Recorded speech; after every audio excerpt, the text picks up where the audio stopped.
Hello everyone, Rachel Warner, Topps' nutrition and fitness editor. I've got a fun surprise. This month's recipe of the month is actually a sneak peek.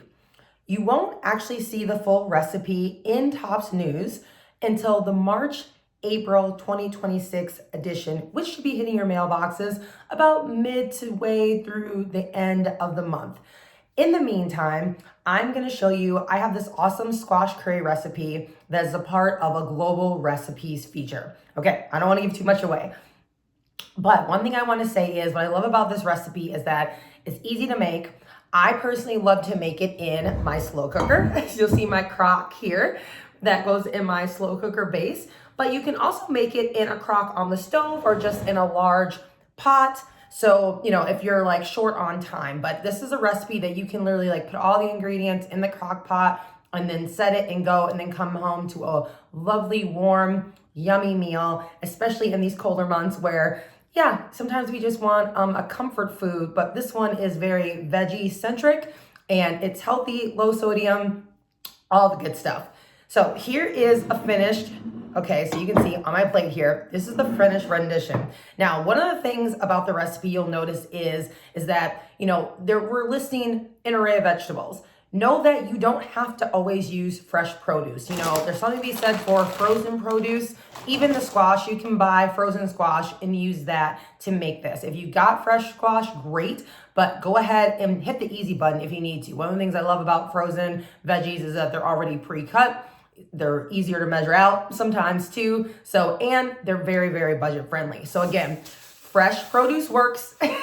Obviously is awesome when you can, but don't be afraid to hit the frozen, option, snag it, grab it, use that, toss it in the crock if you need to.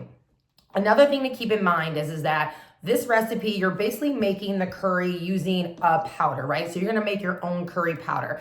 You could make this recipe using maybe a paste, or a liquid curry that you buy in the store, like a sauce. They make also sauce packets, but one of the things you want to keep in mind is that is going to change nutritional analysis. It could increase the sodium content by quite a bit. It could also increase the sugars, okay? So added sugars. So make sure you always check the nutritional information on the back of the label.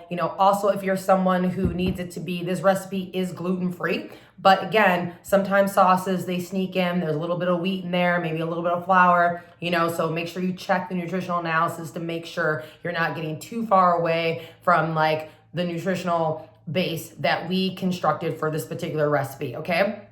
One more note that I think it's important to make is that one of the things it calls for is coconut milk. Usually that's gonna come from a can. Now, not saying that you can't use the kind in a carton, but that's gonna be less dense.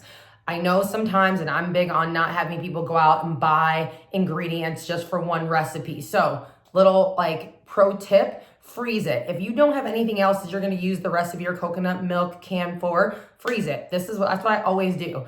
Then I just toss it in the freezer. You can keep it in the freezer in an airtight container, usually for a few months. So then you can use it if you wanna make this recipe again or something else in the future. Okay, but what I did wanna show you today, right, which I didn't have space to do in the magazine, is that you'll notice in the picture, there's this fun the rice is in this dome shape. And if you've ever eaten at an Asian restaurant or an Asian fusion restaurant and you're like, how do they do that? How do they get that rice in this perfect little mound? That's what I'm gonna show you in the video today. So this is what you do. I have a plate here of fresh cooked rice. And also you can use white or brown rice to make this recipe. You also don't have to use rice at all. You can actually just eat this curry straight, especially if you end up adding chicken or chickpeas or tofu to it. Almost like a stew. So you don't feel like you have to have a grain with it because you absolutely do not.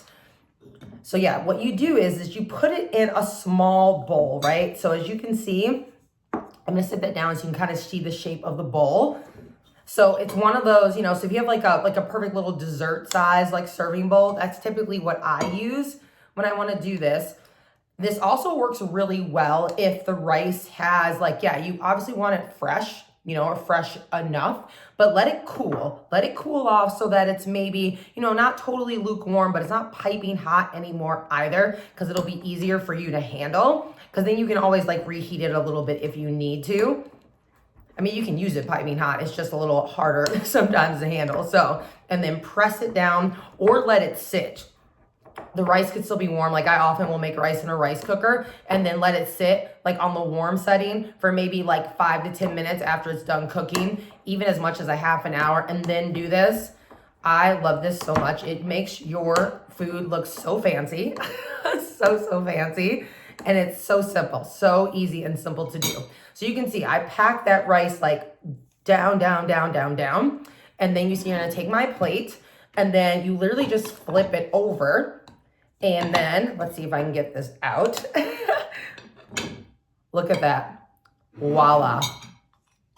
There's my dome. There's my dome-shaped rice. So easy breezy. Okay.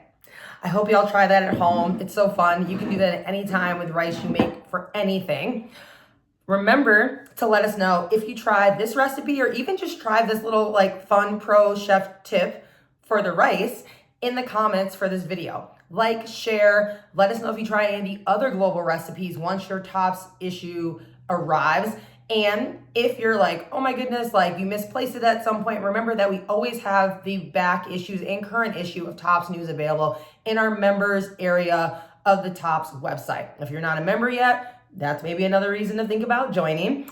Again, if you have any other questions, other recipes you're looking at, like how can I tweak, or you're looking for some new year fitness tips still, check out the rest of our content here on YouTube. Drop us a message on Discord or Facebook or Instagram, and we will see you next month.